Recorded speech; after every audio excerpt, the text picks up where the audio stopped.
नमस्कार दोस्तों, केमिस्ट्री साला चैनल में आपका स्वागत है। आज का मेरा यह video haloalkanes and haloarenes part 9 class 12 and subtopic is nucleophilic substitution reaction in haloarenes. So friends, ये बहुत ही इम्पोर्टेंट टॉपिक है कि nucleophilic substitution reaction haloarenes में किस तरह से होता है, बहुत स्लो होता है, क्यों स्लो होता है, ये सारी चीज़ें हमें जाननी है। तो सबसे पहले first of all you know the meaning of nucleophilic substitution reaction in hello arenes.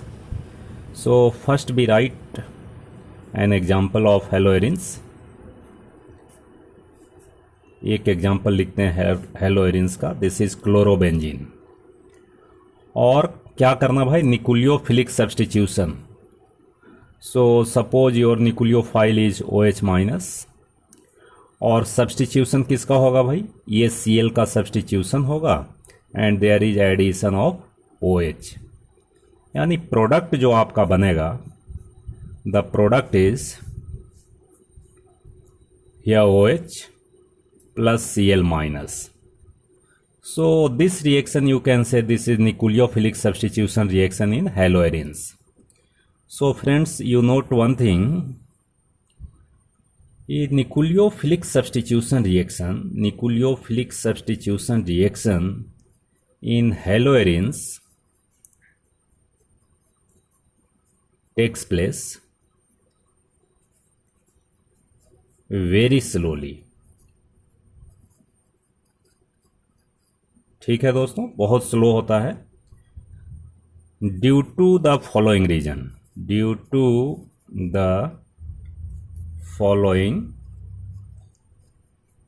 Regions. ठीक है दोस्तों, तो अब हम इसमें लिखते हैं कि first one is number 1 resonance effect. ठीक है फ्रेंड्स, यू नो कि जब न्यूक्लियोफाइल का अटैचमेंट होगा तो definitely this bond should be broken, ये टूटना चाहिए। अब क्या मैं लिख रहा हूं कि ये बहुत स्लो होता है जी, तो स्लो होता है दैट मीन्स दिस बॉन्ड का बॉन्ड डिसोसिएशन इंथैल्पी ज़्यादा होगा। तो first reason is your resonance effect, जैसा कि मैंने कहा।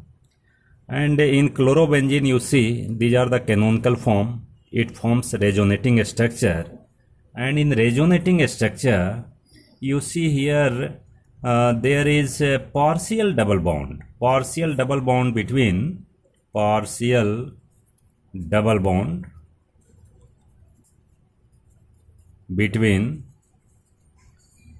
carbon and chlorine,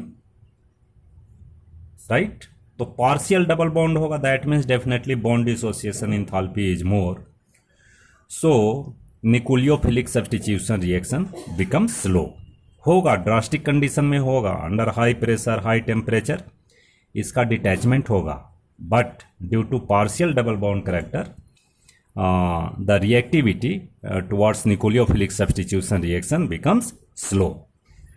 नेक्स्ट देखो बच्चों, second is your difference in hybridization of carbon atom of CX bond.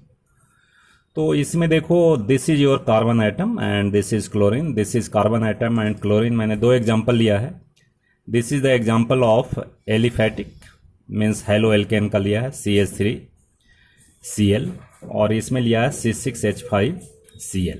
तो हमें किस पे फोकस करना है, ये हेलो एरिन्स यानी क्लोरोबेंजीन पे।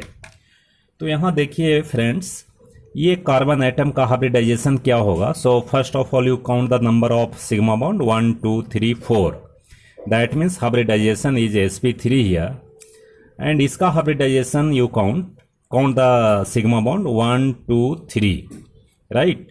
सो definitely it's hybridisation is sp2। अब देखो दोस्तों, एक चीज हमेशा ध्यान रखना है कि sp2 हाइब्रिडाइजेशन में S करैक्टर ज़्यादा है। S करैक्टर इसमें क्या है जी, S करैक्टर मोर, और इसमें लेस होता है। एस करेक्टर क्या है भाई, एस करेक्टर इसमें लेस होता है, ठीक है भाई। तो जहां एस करेक्टर ज़्यादा होगा वहां क्या होगा, electronegativity of carbon atom increases. अब कार्बन एटम का इलेक्ट्रोनिगेटिविटी इंक्रीज होगा तो ये बॉन्डेड इलेक्ट्रॉन क्या होंगे जी, ये पास आ जाएंगे और bond length becomes shorter. Bond length क्या हो जाएगा, बॉन्ड लेंथ बिकम्स शॉर्टर, छोटा हो जाएगा। यानी इसमें जो बॉन्ड लेंथ है इससे ये छोटा होगा बॉन्ड लेंथ, तो बॉन्ड डिसोसिएशन एंथैल्पी ऐसे भी ज़्यादा होगा। So bond dissociation enthalpy becomes more, hence less reactive towards nucleophilic substitution reaction। ठीक है दोस्तों। Next, now third is instability of phenyl carbocation. So friends you no कि सपोज क्लोरोबेंजीन इज देयर, अगर मान लो ये सेल्फ आयोनाइज होता है तो सेल्फ आयोनाइज होगा तो क्या बनेगा भाई, Cl माइनस बनेगा और ये फिनाइल कार्बोकैटायन बनेगा। क्या बनेगा भाई, फेनाइल कार्बोकैटायन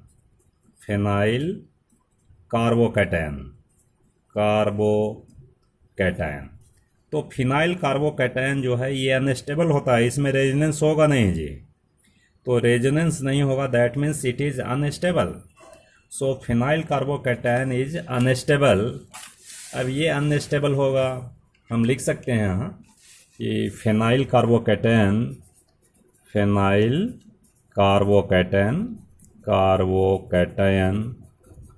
इज अनस्टेबल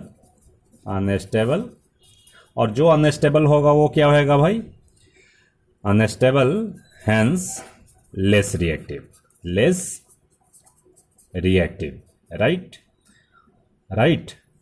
और अगर मान लो कि अलग अलग कैटायन बनता है तो क्या होगा, SN1 बनेगा, SN1 ही तो होगा, क्यों, कार्बोकैटायन इज फॉर्म फर्स्ट और कार्बोकैटायन की स्टेबिलिटी कम है तो रिएक्टिविटी क्या होएगी, कम होएगी।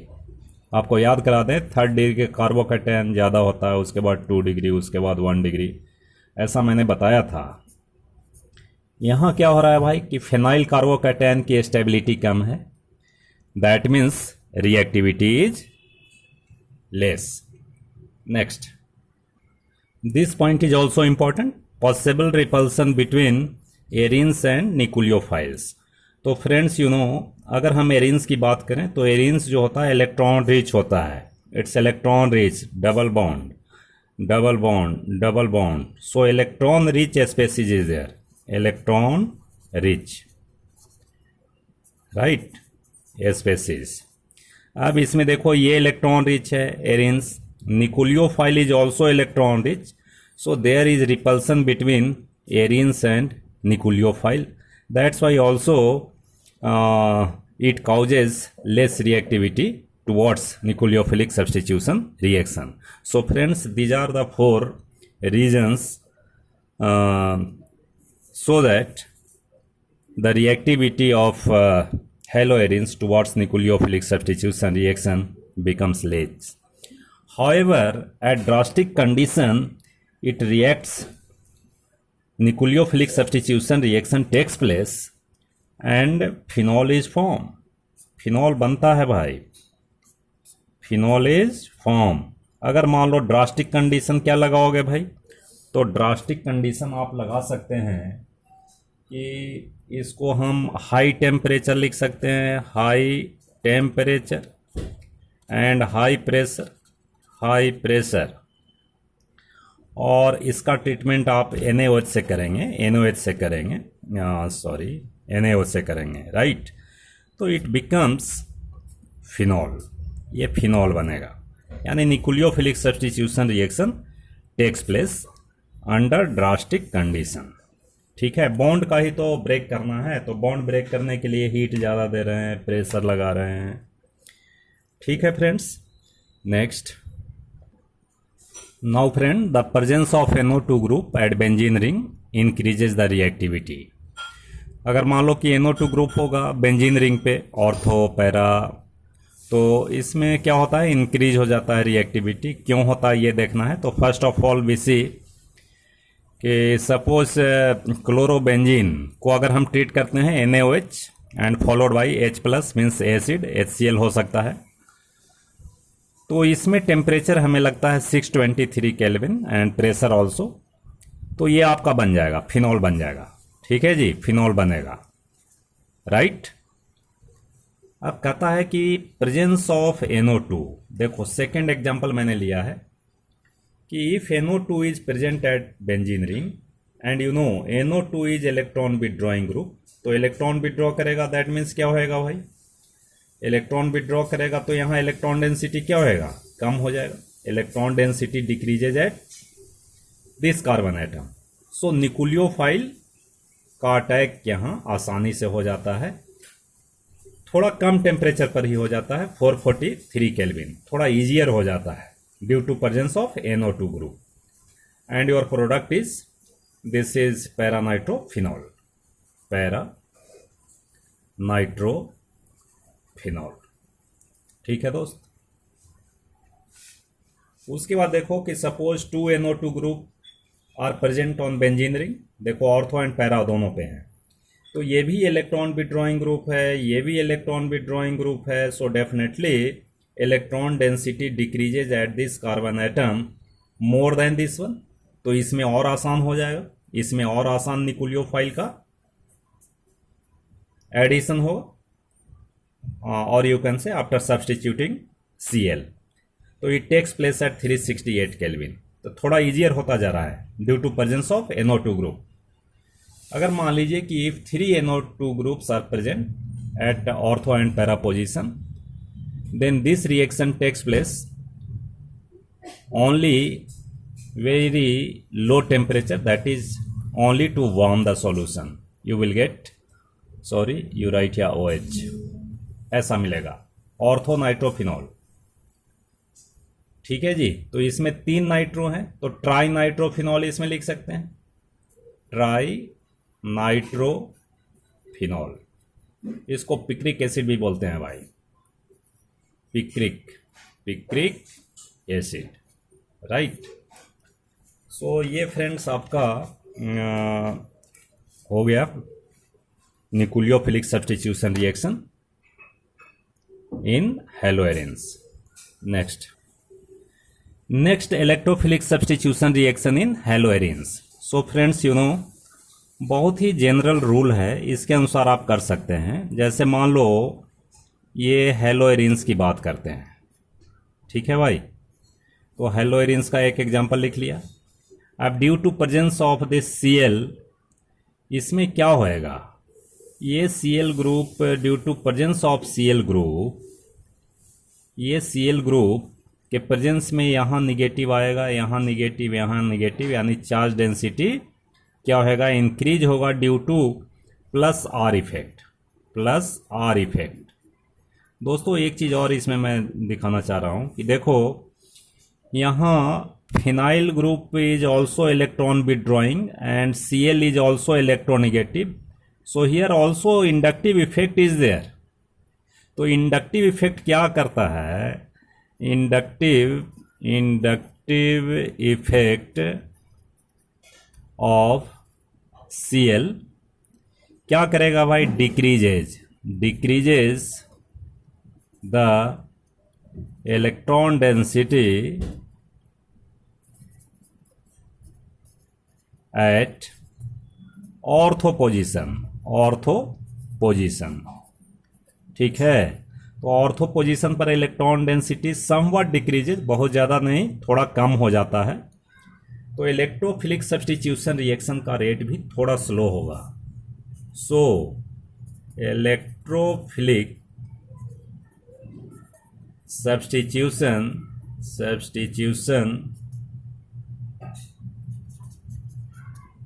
Reaction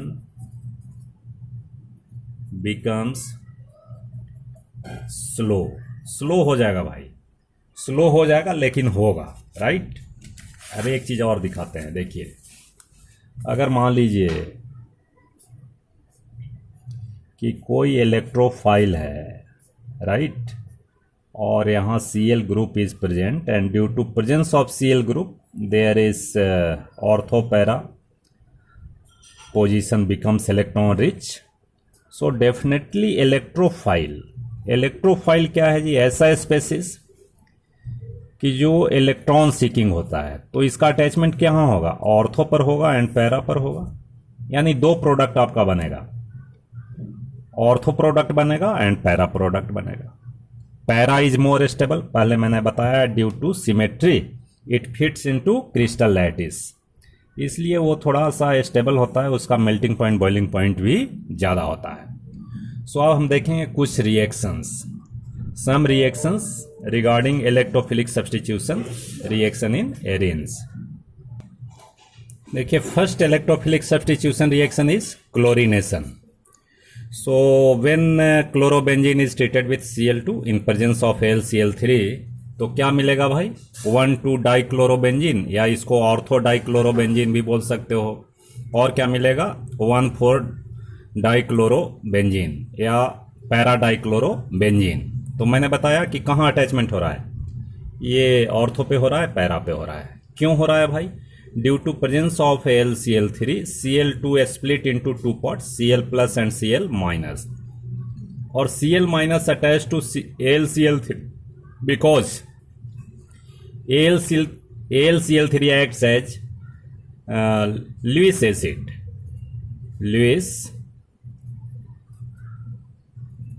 acid, right. तो ये Cl इलेक्ट्रोफाइल का काम करता है और इसमें अटैच होगा। This is your major product, ये मेजर होगा एंड दिस इज माइनर होगा। क्यों होगा भाई, क्योंकि ये सिमेट्रिकल स्ट्रक्चर है, right. Next second is nitration. So अगर नाइट्रेशन देखो, नाइट्रेशन हमें याद रखना इन presence of HNO3 and H2SO4। HNO3 क्या प्रोवाइड करता है भाई, NO2 करता है and NO2 acts as electrophile. तो इलेक्ट्रोफाइल का अटैचमेंट कहाँ होगा, ऑर्थो एंड पैरा पोजीशन पर होगा। Then your product is 1-chloro-2 nitrobenzene and second is 1-chloro, ये 1-chloro-4 नाइट्रोबेंजीन, आप इसको लिख सकते हैं, ठीक है दोस्तों। Next is sulphonation.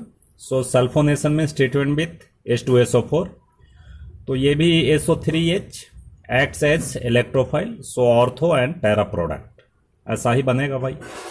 अब इसमें आप इसका नाम क्या लिखोगे, SO3H का प्रेफरेंस सबसे ज़्यादा है जी, तो इसको लिखोगे 2-chloro बेंजीन सल्फोनिक एसिड, और इसको क्या लिखोगे 4-chloro बेंजीन सल्फोनिक एसिड, ठीक है दोस्तों। Next one is Friedel craft reaction and first one is alkylation. When chlorobenzene is treated with CH3Cl chloromethane in presence of AlCl3, तो देखो इसमें ये इलेक्ट्रोफाइल का काम करेगा एंड ये निकुलियो इलेक्ट्रोफाइल का काम करेगा। In presence of AlCl3 temporarily Cl minus attach with AlCl3 due to Lewis acid behaviour of AlCl3, तो ये बनेगा ऑर्थो एंड पैरा प्रोडक्ट बनेगा भाई।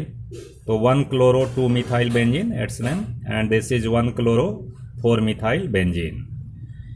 इसी तरह से second is your next and last reaction is there acylation. Acylation means this is acyl chloride या ethanoyl chloride, you can say ethanoyl chloride. तो इसमें भी देखो ये जो है इलेक्ट्रोफाइल का काम करेगा और इसका attachment ortho and para position पर होगा। It's name is 2-chloro and this is your acetophenone. चूँकि ये कीटोनिक ग्रुप का हो गया, C double bond O group, इसमें भी होगा 4 क्लोरो एसिटोफेनोन, राइट। तो इतनी बात समझ आ गई होगी। तो हम समझते हैं कि वीडियो आपको पसंद आया होगा। अगर पसंद आए तभी आप सब्सक्राइब कीजिए, लाइक कीजिए, शेयर कीजिए। बहुत बहुत धन्यवाद।